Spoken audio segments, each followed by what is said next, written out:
Hello,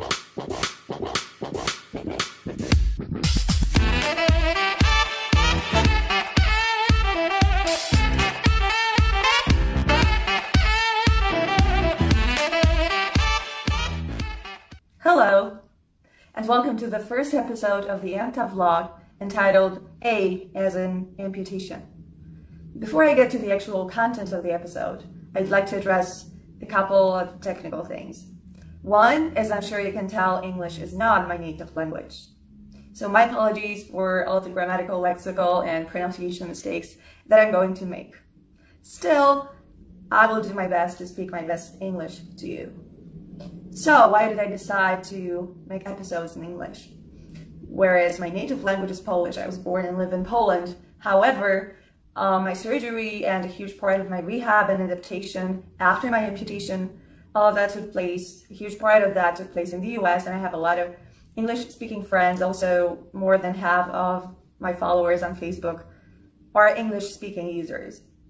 That's why I decided that I don't want to lose that audience. And maybe somewhere in the world there is somebody who needs to hear what I gotta say, and maybe they won't understand Polish because, let's face it, it's not the world's most popular language. So, let's get to the point. As some of you may know, my name's Anna, or Ania in Polish. I was born and live in Poland. I was born with congenital femoral deficiency, which means that my left thigh was very, very short, and my left foot was very deformed and dysfunctional.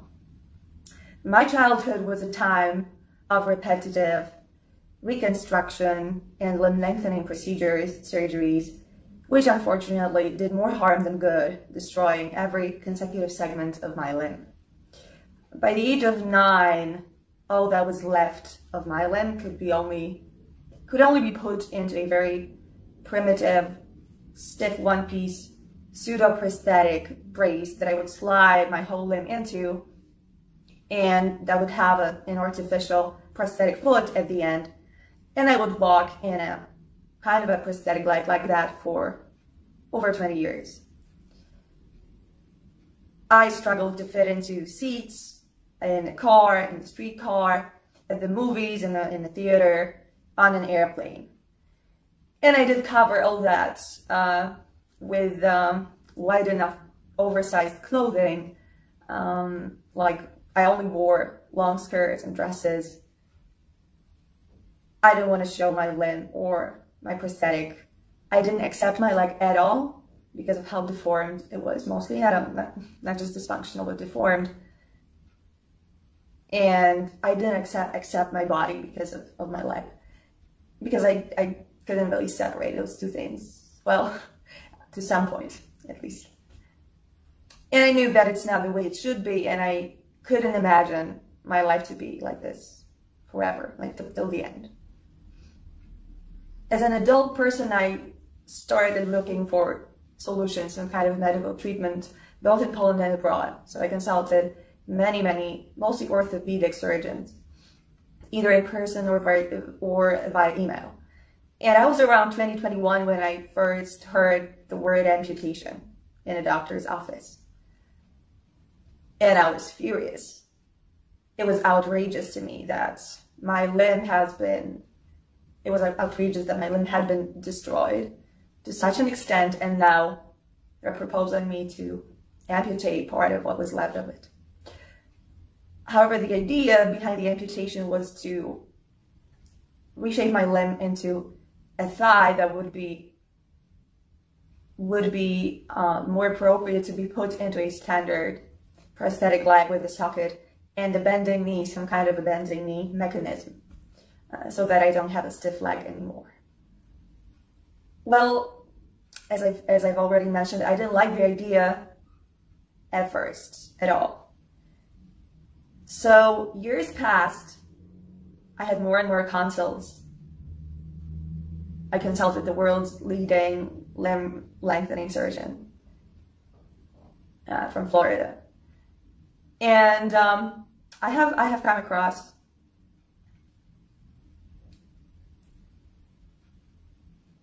I kept on coming across more and more successful amputee stories in the media covering amputees who are successful in life, in sports, even dancing with the stars. I'm sure you know who I mean. So I was around 30 years old when I finally understood that it wasn't only that I couldn't accept my deformed limb. I didn't want to accept it. I wanted to change that part of my body. I wanted to change my body, and I wanted to give myself a chance to have a better life with myself, with my body, with my mobility and functionality. So despite a lot of doubt and a lot of fear that is going to be the subject of a separate episode, on February the 12th, 2019, in Boston, I underwent a 12-hour surgery. During that surgery, 2 surgeons performed a complex fusion of the bones in my thigh, giving me a thigh that is twice as long as it used to be before surgery. And also during the same procedure, they amputated my foot.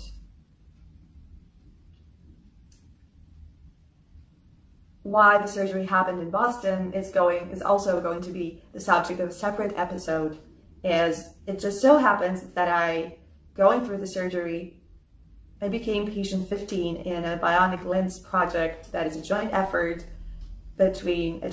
of surgeons from Brigham and Women's Hospital and Massachusetts Institute of Technology in Boston.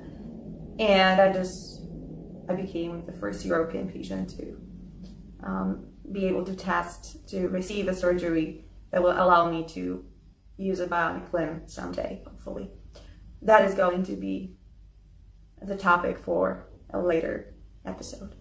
After I woke up from surgery, from anesthesia, I remember I was afraid to look at my limb, especially because I had very intense phantom sensations. And for those of you who don't know what they are, these are feelings usually of pain or other kind of usually disturbing, unpleasant sensations coming from the limb that is no longer attached, but it feels as though it was still there. So a couple of days after the surgery, when I was already able to get up and stand up, come up to the mirror, on crutches, of course, I looked at my body and I felt enormous relief. And I didn't feel loss. I felt joy. Because I finally liked what I saw in the mirror looking at my body for the first time in my life at the age of 32. Because I didn't have that ugly, deformed limb anymore. And I know it sounds crazy, it must sound crazy to somebody from the perspective of an able-bodied person. Because an amputated limb is still deformed, disfigured. But to me, the limb that I have had since my surgery in 2019 is the best and the most aesthetic version of the left leg that I have ever had. I don't miss the limb that I had before the surgery, and I don't think it is possible for me to ever miss it. After all that, the process of rehabilitation began. I had the first prosthetic leg made. I began to learn to walk, which turned out to be quite a challenge for somebody who never had a correct gait pattern, correct gait mechanics. I only knew how to walk with a stiff leg, with a stiff prosthetic brace. I never had a bending knee on my left side.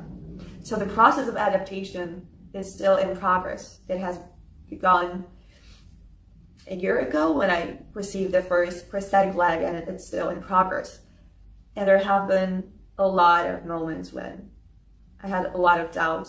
I felt defeated. I was very anxious as to how things are going to turn out.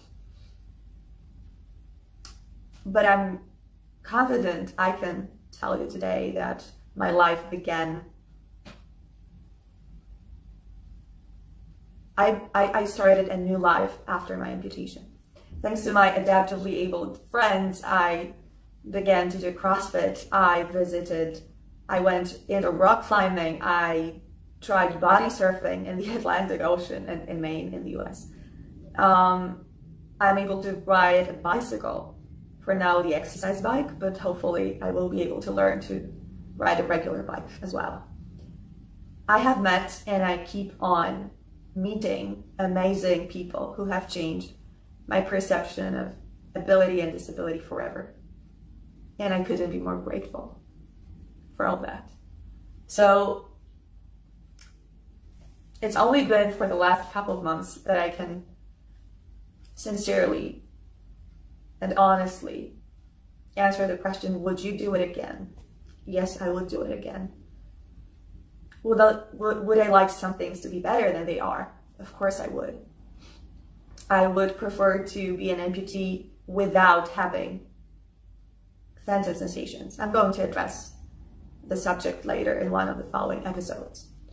I would love to be an amputee and have a perfectly fitting prosthetic leg that is lightweight and that is smart, that's thinking for me and that's interpreting my intentions, and that my processor need that is super light and knows when to bend and knows when to not to bend, when to give me support and resistance.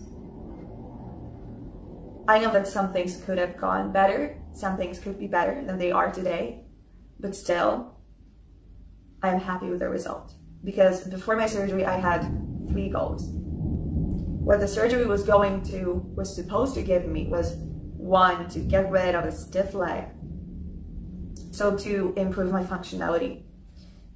And right now I'm able to kneel, to squat, I'm able to fit into any seat, any chair I want to. I do not have to check it out beforehand before going to the movies, before going to the opera. I do not have to squeeze into seats. I don't need so much space anymore to get in and out of the car. I just can sit anywhere I want to. Goal number 2 was to reshape my limb so that it's a thigh that is able that could be put into a proper prosthetic socket, but also that will be a thigh and not some kind of disfigured body part that should resemble a limb but doesn't really resemble a leg. And I knew that worked a couple of days after surgery. And I looked into that mirror for the first time. And I started taking pictures of my body and sending them to my friends.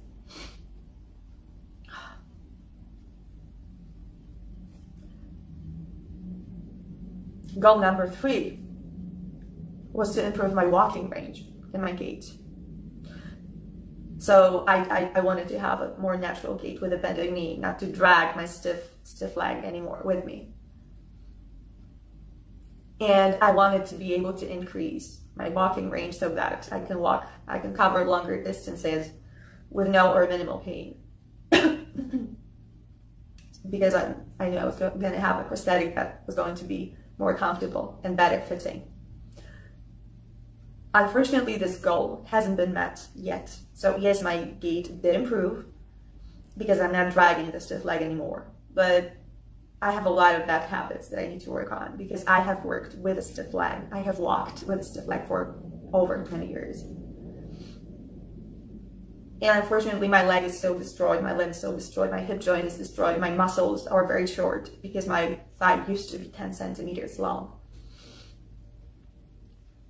So there's a lot of work to that. And also, my situation is different than that of an able-bodied person who becomes an amputee. It's still a lot more challenging because I never had a good limb where the amputation happened. And the fact that my walking range at this point is basically very similar to what it was before my surgery. On some days it's better, some days it's worse, so I guess it's a draw. It's similar to what it used to be. And this is the result of a couple of things, including prosthetic fitting, how well the prosthetic socket fits. And this is a challenge I already know at this point. It's going to be a challenge for me, for my prosthetists, and for the prosthetic industry, technology in general, to develop well-fitting sockets. And sometimes for new amputees it can take years to develop the best possible prosthetic socket fit. So it's still in progress in my case. And it's also a matter of strength and conditioning, because I have never really been a walker. I never really could walk long because I had pain, scratches on my skin, abrasions. I never really could walk far, especially for the last couple of years before my surgery. I didn't really walk much because I'm a driver, and walking wasn't comfortable.